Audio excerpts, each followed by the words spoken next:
मैं यही कहना चाहता हूँ कि हिंदू राष्ट्र से पहले एक हिंदू गांव बनाओ और उसमें देखो कि दलित पिछड़े आदिवासियों के हाथ से खाना पीना खाया जाता है, उनके साथ उठना बैठना किया जाता है, या किसी दलित के साथ जो इंटरकास्ट डॉक्टर भीमराव अंबेडकर जी की 134वीं जन्म जयंती के अवसर पर मैं आया हूँ मऊ में, उनकी जन्म स्थली पर खड़ा हूँ। साथियों, आप मेरे पीछे जो बैकग्राउंड में देख रहे हैं, यह है जन्म स्मारक डॉक्टर भीमराव अंबेडकर जी का।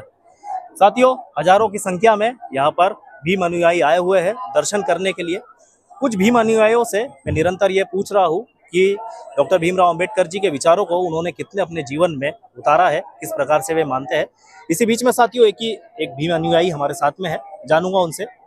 क्या नाम है, कहाँ से आया? मेरा नाम दीपक उपाध्याय है। मैं दर्शन कर लिए हमने, और बाबा साहब अंबेडकर जी ने कहा है कि मेरी मूर्ति को प्रणाम करने से अच्छा है कि उनको विचारों को भी पढ़ने की आवश्यकता है। जी हाँ, आज उन्हीं के विचारों पर चलकर हम उनकी 134वीं जन्म जयंती मनाने आज महू के स्थान पर आए हैं।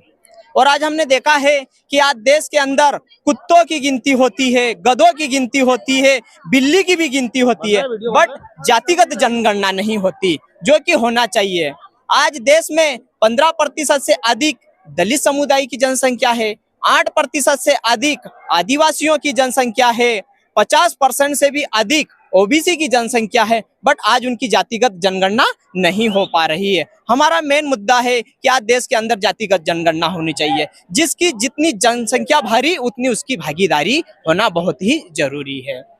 अगर आज हमारे लोगों को अगर पढ़ने लिखने का अधिकार से अगर वंचित किया जा रहा है, अगर उनको पढ़ने लिखने नहीं दिया जा रहा है, तो ये कहीं ना कहीं आज जिन लोगों ने अभी बीते लोकसभा इलेक्शन में 400 पार का नारा दिया था कि अगर हम 400 पार सीट ला देंगे तो हम संविधान को बदल देंगे, पर ये देश की जनसंख्या है, इसको 400 पार नहीं होने दिया। 400 पार नहीं होने दिया, उनको बैसाखियों के सहारे ला दिया है। ये हमारे ST SC और OBC और माइनॉरिटी की ताकत है। ये ताकत हमारे बाबा साहब अंबेडकर के संविधान की ताकत है कि आज लोग इतने आजादी के 70 साल में इतने जागरूक हो पाए हैं। मेरे साथियों, हमारा यही कहना है कि बाबा साहब अंबेडकर के विचारों को पढ़ा जाए, उनके विचारों पर चलने की आवश्यकता है।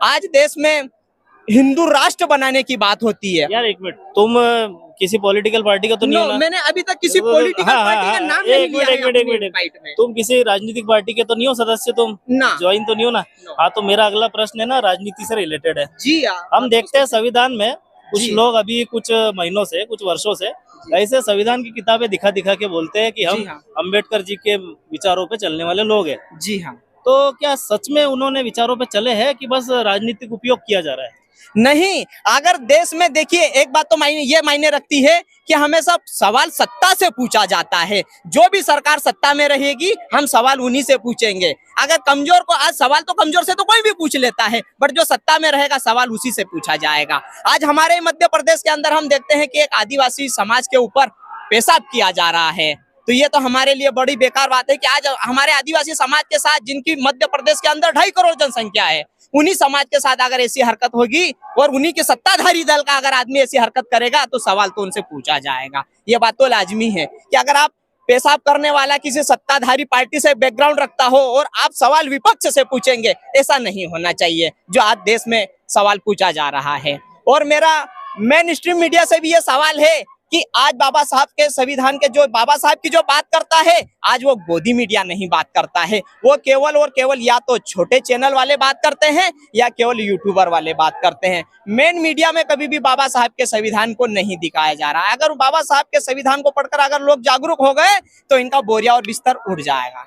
ये और खुरदार उम्र कितनी है तुम्हारी? मेरी 27 ईयर एज है। बहुत कम उम्र में बहुत ज्यादा बातें सीख ली यार तुमने। अच्छे से पढ़ लिया मतलब अंबेडकर साहब को आपने? देखिए, मैं तो उसी शेड्यूल कास्ट से आता हूँ। आजादी से पहले देश में मनु स्मृति नामक कानून चलता था, जिसमें ना तो दलित पिछड़े आदिवासियों को पढ़ने लिखने का अधिकार था, ना बराबरी में बैठने ना उठने का अधिकार था। तो हमारे लोगों को तो, और आज भी आजादी के 75 वर्ष के बाद भी जब से संविधान लागू हुआ है, फिर भी आज भी दलित और पिछड़े आदिवासियों के साथ आज भी भेदभाव खत्म नहीं हुआ है। तो मेरा कंप्लीट हो गया, उसके अलावा और भी मेरी पढ़ाई जारी है। मैं मेरे लास्ट 2 आपसे जो मेरी ओपिनियन है वो मैं आपको दिखा देता हूँ।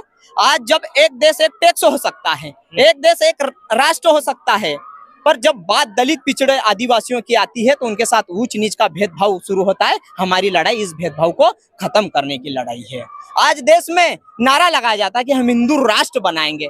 हिंदू राष्ट्र बनाने से पहले एक हिंदू गांव बनाओ और उसमें देखो कि क्या दलित पिछड़े आदिवासियों के हाथ से पानी पिया जा रहा है। नहीं तो वो बाबा बागेश्वर वो तो बना रहे ना, हिंदू गांव बना रहे वो। अरे पहले एक हिंदू गांव कहने और करने में बहुत फर्क है। अभी आपने देखा होगा कि 1 साल से भी कम का समय हुआ होगा, उनके छोटे भाई ने क्या किया था ये सारे देश को पता है। मुझे ये कहने की आवश्यकता नहीं है कि उनके भाई के ऊपर फिर FIR भी दर्ज हुई थी। तो मैं यही कहना चाहता हूँ कि हिंदू राष्ट्र से पहले एक हिंदू गांव बनाओ और उसमें देखो कि दलित पिछड़े आदिवासियों के हाथ से खाना पीना खाया जाता है, उनके साथ उठना बैठना किया जाता है, या किसी दलित के साथ जो इंटरकास्ट मैरिज होती है वो भी की जाती है या नहीं, ये भी दिखाना पड़ेगा।